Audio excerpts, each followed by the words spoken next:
Hi, I'm Stuart McAllister with Reflections Ministry, and I'm here with Ken Boa, my austere and august colleague.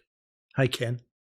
Hello, am I austere as well as August? You can be both of those things, I which like that probably is a good combination. setup as we think of the issue I thought to raise today.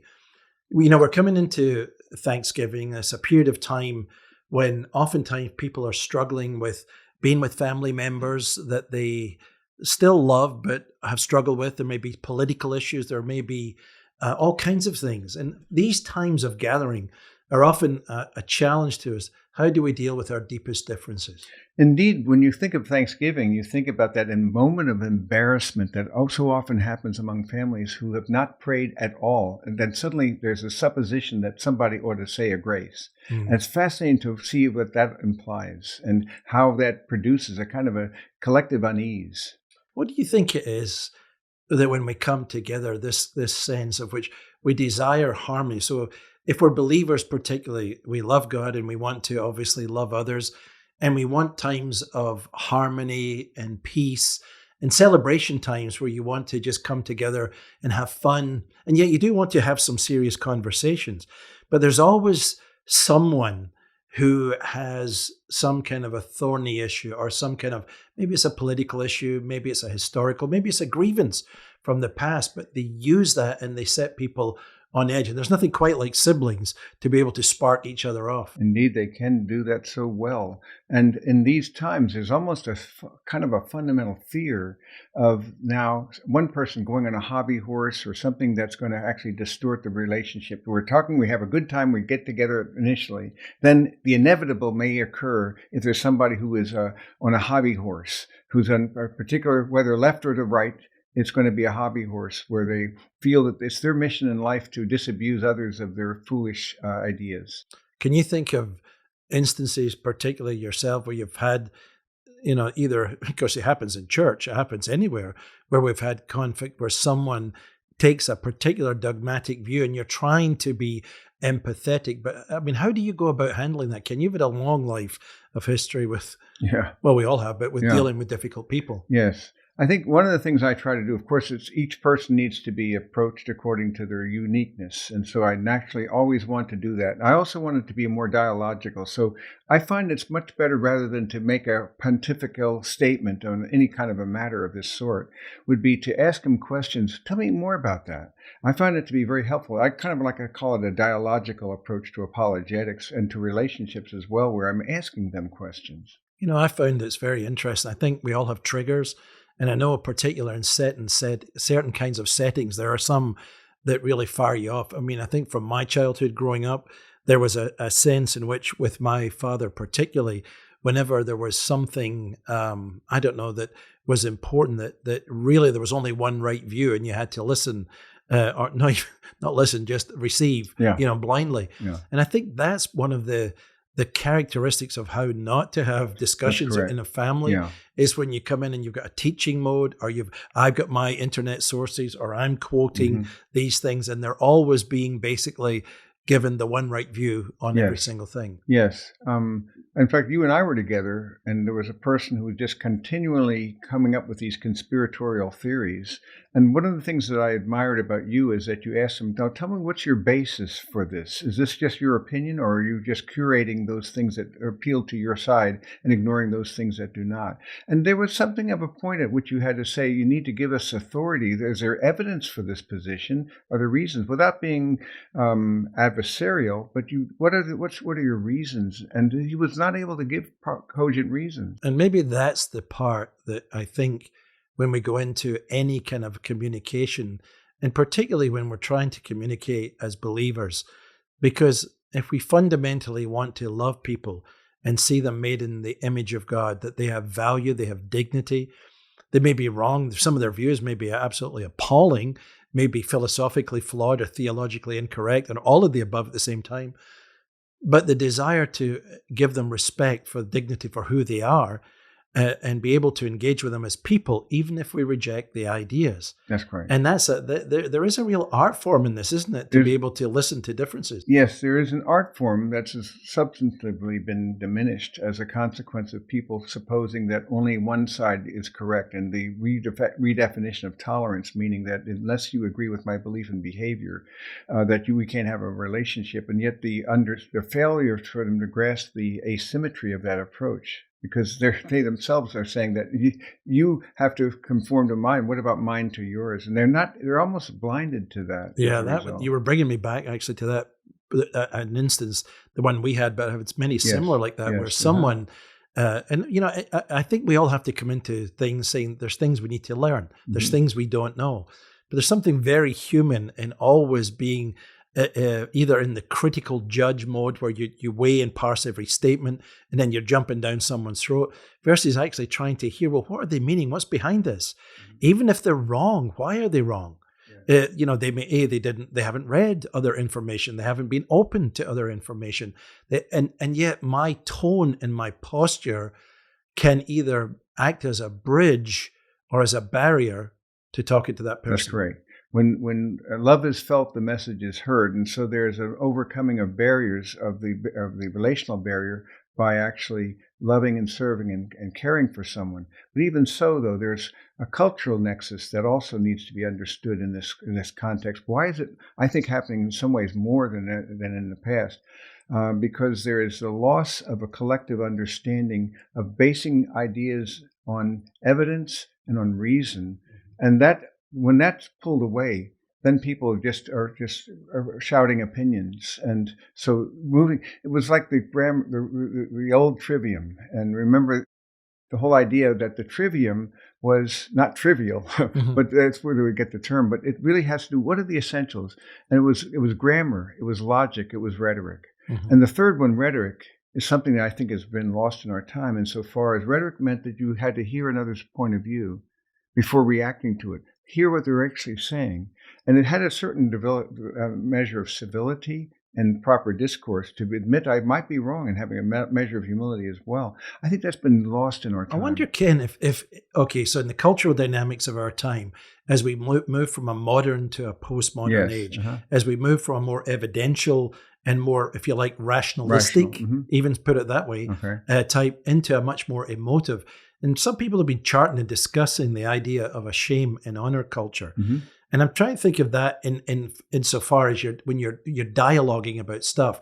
If you're in a rational basis and you're trying to persuade me, give me evidence, give me arguments. So you're looking for reasons and data. And if there's not enough evidence, you reject it.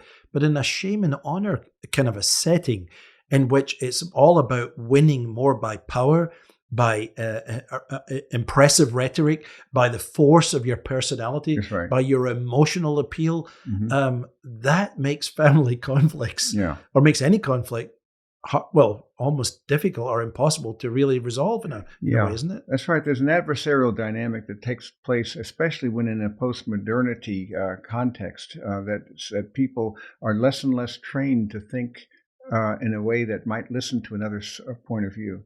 And actually having kind of almost a new fundamentalism in which this is the only way it can be. And then anything else, then you begin to take the high moral ground. And then there's a graceless approach to fanaticism that is not only humorless, but graceless. So when we come up against, we all do this, we have a tolerance threshold. Yes. And obviously that seems to be shrinking in many regards. So our tolerance for things we don't want to hear, for people that we don't like, for trigger kind of things. That's right. So again, coming back to this as a Christian, as a person who walks and takes Christ seriously, in conversations then, how do we position ourselves with people to be genuinely not tolerant just of ideas, but accepting of people? This really returned to what was formerly meant by tolerance, which meant that I could love you even if I disagree with your belief and behavior. But that diminishment now is that unless you agree with my belief and behavior, once again, we've seen that. So how can I then be a person who chooses that way of love and then seeks to find those things and try to be winsome as well? And another, I think, very big part of it is to season your speech, as it were, with salt, knowing how to respond to each person. So that's another component that I think that can be helpful. What is exactly what this person needs and how they need to hear it? And how can I bring this out of them and help them nurture that relationship instead of winning an argument? So let me ask you then, Ken, because it's very real. In the midst of all this, an issue that comes up is that of forgiveness. Because when you're in any conversational mode or you're in any discussion, especially when there's a lot of people involved, the opportunity and the actuality of offense comes up, doesn't it? And it's very easy in settings to just do a silence. Okay, you ticked me off, and then go storm out the room, and then the wall is up, and then next Thanksgiving I'm not going to be talking to them again, or just doing that on a general basis. Yeah. What about forgiveness? Yes, because otherwise it's going to have this passive aggressive approach. So this whole idea of forgiveness, having a culture that is embracing grace, as you well know, forgiveness is not justice; it is actually grace. So that if I've injured another person or if they have injured me, there needs to be grace that gives them better than they do. Not giving them what they deserve, justice, but rather something better. Mercy, not getting what you deserve, and forgive grace even better than you deserve. And I think this is what we're called to treat one another with care and consideration, forgiving one another. Whoever has a complaint against anyone, just as the Lord forgave you, so also should you. So that wonderful counsel from Colossians 3 is certainly a motif I want to use and therefore I want to make sure I have not done something, and I'm inviting them to say to me, and as a measure of vulnerability, is there something that I've said or done? Because I want to be one who brings about shalom in relationship, and we don't have to agree in order to love each other. So you and I we've sketched around the ideas many times about in knowledge, and it relates to this about. And I think you said a few weeks ago, we were talking about the idea of renouncing the need to be right. Yes. And I think that's, a friend of mine, I think I've told you before, I think we even mentioned this many years ago, a dear friend, the Dutch friend, the Dutch brother who said, Stuart, to me as a young believer, it's better to be kind than to be right. And I remember bristling, because I think if you've got a kind of an apologetic bent, or just I think all of us, we want to be right. We want our facts to be clear. We would like to take the high ground in the conversation. We want to say, no, you're not getting it right. I really know stuff. Yes. And you talked about renouncing the need to be right. Talk to us about that. Yes, because so many people base their identity upon the opinions and expectations of others. And so I can actually have a higher, deeper, richer identity that actually transcends those needs, so that I no longer am defined by their opinion. That gives me the freedom then to love them unconditionally, because their response to me actually doesn't define who I am. And that's a huge motif, whereas for them, my response to them will almost be internalized as a response to them, and therefore they will push back. So something about, and it seems we always are going to come back to some big themes. We talk about loving well, learning well, living well. So loving well, love is a very costly, it seems to me, and a very demanding way of life. And yet it's the only alternative to being either truly selfish and living by power, or surrendering to Christ and allowing the love of God to so invade your heart, your mind, your emotions, your ideas, that you're willing to love and be humble and accept what costly grace requires. There is a price. And it's been said that when it comes to being right or being kind, choose kind. So the idea of I'd rather err on the side of grace than on the side of law and justice, because those are death dealing. So in my identity, if it transcends it's their own expectations and opinions, gives me the freedom to love and serve them, even in spite of any kind of pushback that they may have. So let me throw out something to you. I mean, given our highly polarized, politically charged context at the moment in America. And of course, there are other things internationally going on, themes, but our own are big enough to swallow us up. But just in thinking about Christmas time, thinking about, the coming together, and obviously people will be divided, they will come. How would you encourage people to approach conversations when something comes up?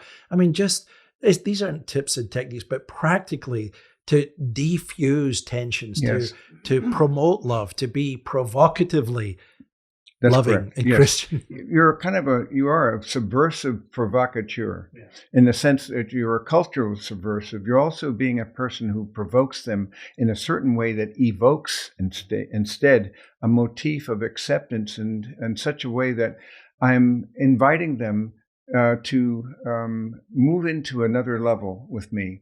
And it has to do with feelings. It's not just a matter of ideation, but it has to do with how does this thing affect my own inner being, my feeling, and help me understand why. How do you relate those two? So asking them good probing questions again, showing that I care. Again, people don't care how much you know until they know how much you care, is the old phrase.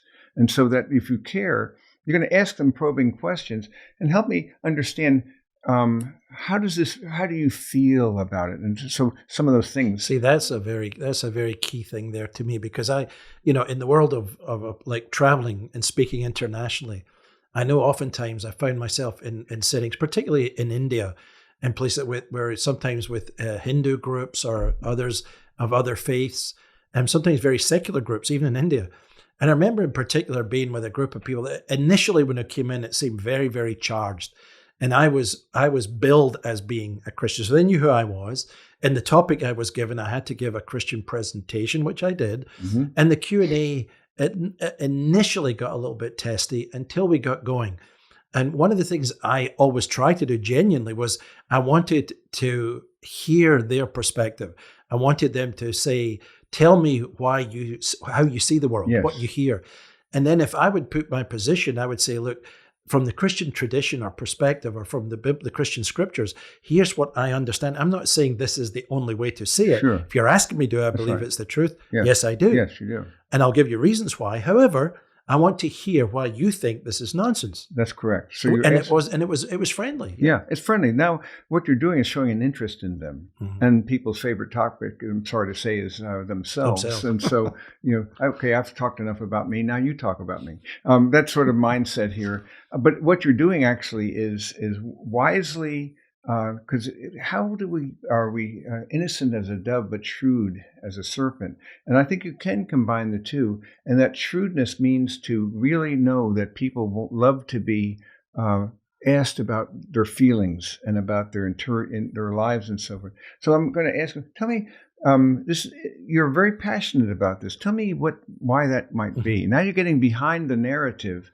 to their own embrace of that narrative. Why is this in particular important to you? But then you have to be willing to hear what they're saying if you don't like the answers. Because I think sometimes I've seen people say, we tell them, like we've just said, ask questions. So they ask a question, and as soon as they give them, I think that's idiotic. How could you believe something as stupid as that? The whole idea of listening empathetically. Yes. Saying, well, yeah, I might, you don't necessarily need to disagree. You could say, well, I'm not sure I would see it that way, but I understand that's of interest. That helps me to understand where you're coming from. Yes. And then we can, because I think that, again, if in the discussion, if with your relative, if with your friend, your only agenda is to win, to be right. And if that always is at the front part of my, I have to have the last word, I have to have the right word, I have the wittiest word.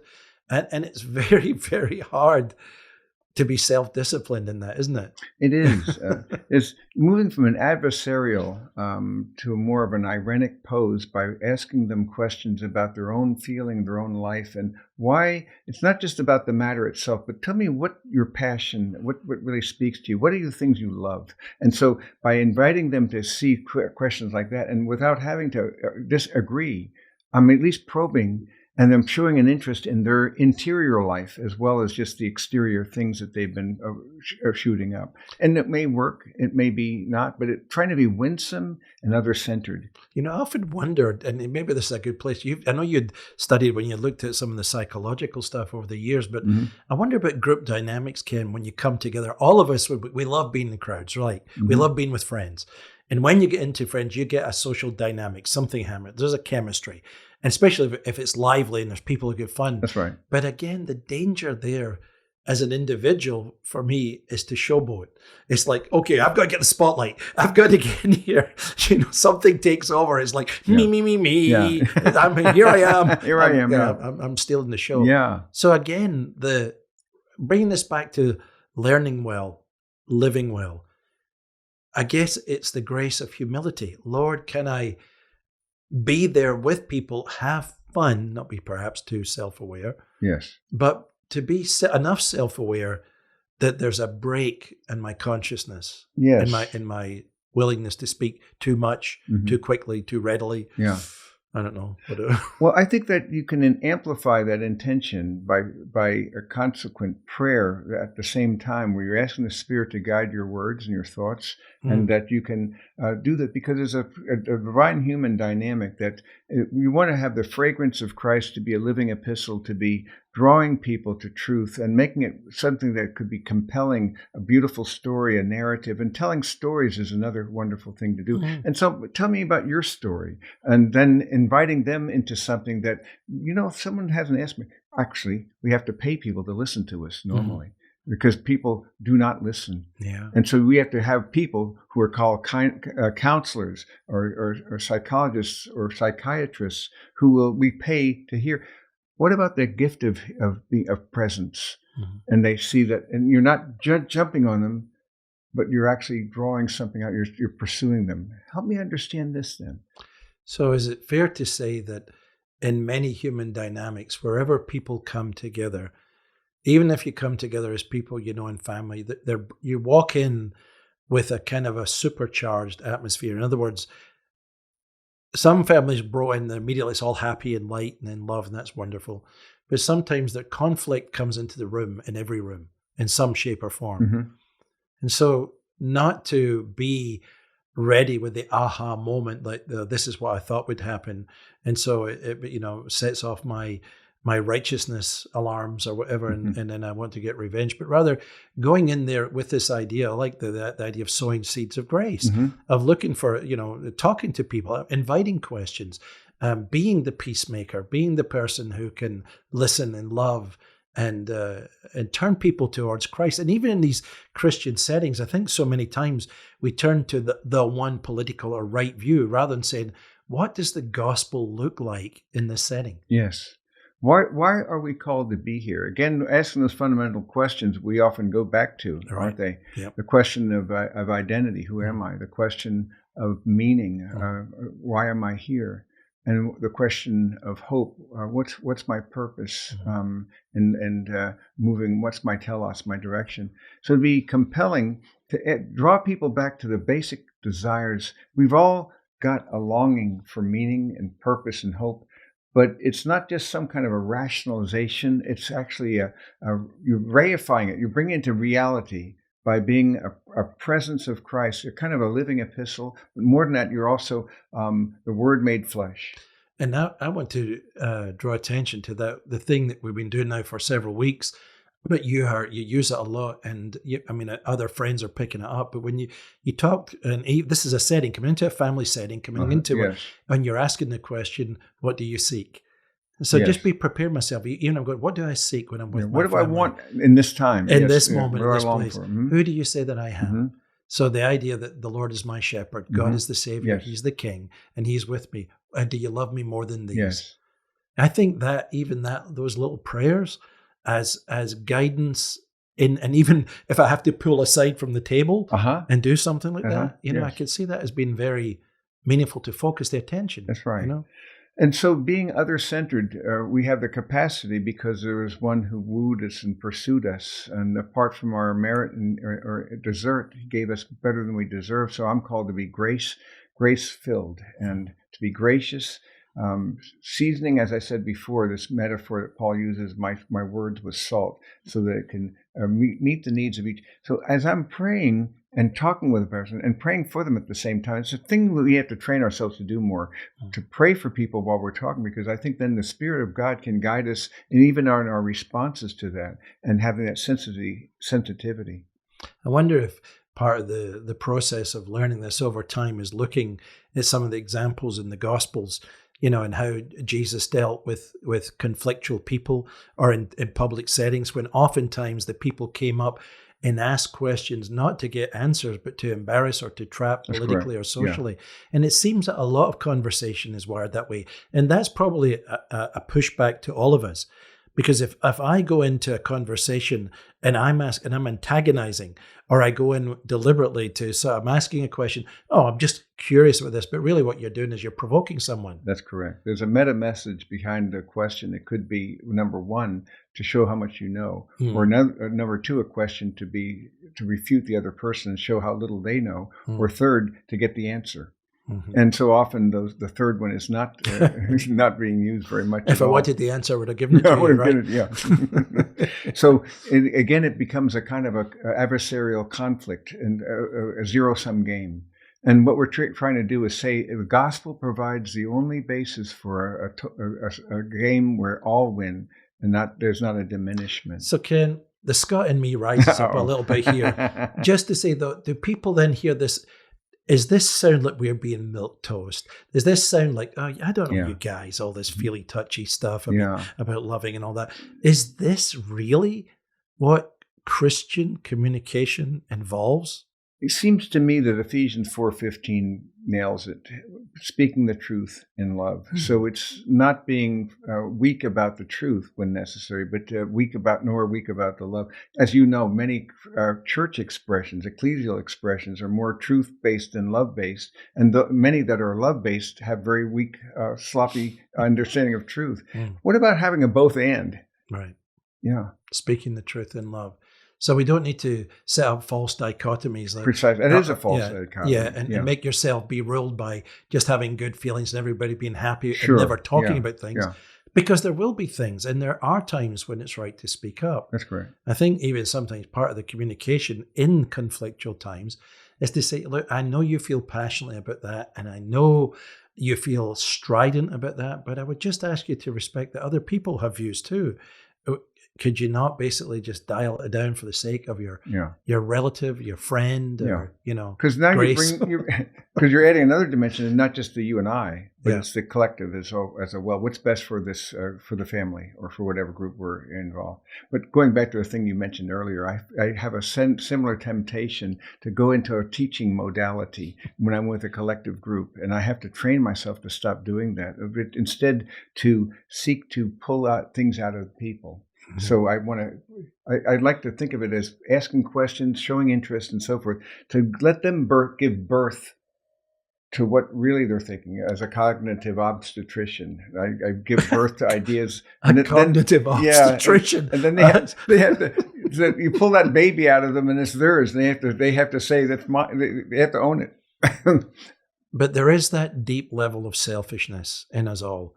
And I think I don't know what it is. It's something that just kicks in when we're together, often with people, but people are interesting and it is worth talking. And family is a wonderful thing, but it's like God give us grace to be quieter, to be more accepting, to be more interested, and just to let other people and marvel in the wonders of what they are. That's correct, and that's to frame it in a transcendent plane. That is to say, looking at this person as a bearer of the Imago Dei, this person has great dignity, and ultimately then is deeply loved in the person for whom Christ died.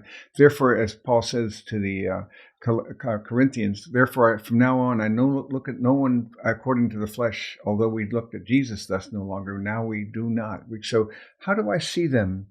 As a person who is beloved of God and a person who has great dignity as an image bearer, and treat them with that way rather than having to win an argument. But instead of seeking to win a brother, to seek to engage and lift them up as well, and give them a sense of really the idea of acceptance. And that whole idea of no conditions in this idea. He'll know that I'm not going to compromise my position, but I can still love them and care for them and pray for them and serve them. Maybe what we do is just as we're going into Thanksgiving, as we go into Christmas, we think about the whole idea that it's Emmanuel, God with us, and that this God that we are to love with all our heart, soul, mind, and strength, said we're also to love our neighbor as ourselves. And love is going out. It takes sacrifice, it takes commitment, it takes time, it takes patience, and it's a choice. It is a choice. And speaking of Thanksgiving, being grateful. is a choice. It's not Mm. don't limit it to moments of just how you feel, but rather you choose that way of gratitude and contentment. And then if you bring that gratitude of thanksgiving to that place, they see a fullness that you're being grateful for this. What can we be grateful for instead of what we're going to whine about now? Well, I'll be thankful for a turkey and a good meal, so I'm looking forward to that, and, I think we can go into that with some kind of celebration. Yeah, it's a celebration of the living God who not only created us but recreated us, put us, made us in His image, purchased us for Himself. To be thankful that we have a home, a destiny, a dignity, and a duration that's transcendent. So that's certainly things for us to be grateful. And so it's always a good question not to focus on what I don't like, but what I do love, and to be great. Gratitude is a choice that we can then amplify by practice. And I'll say amen to that. Amen to that.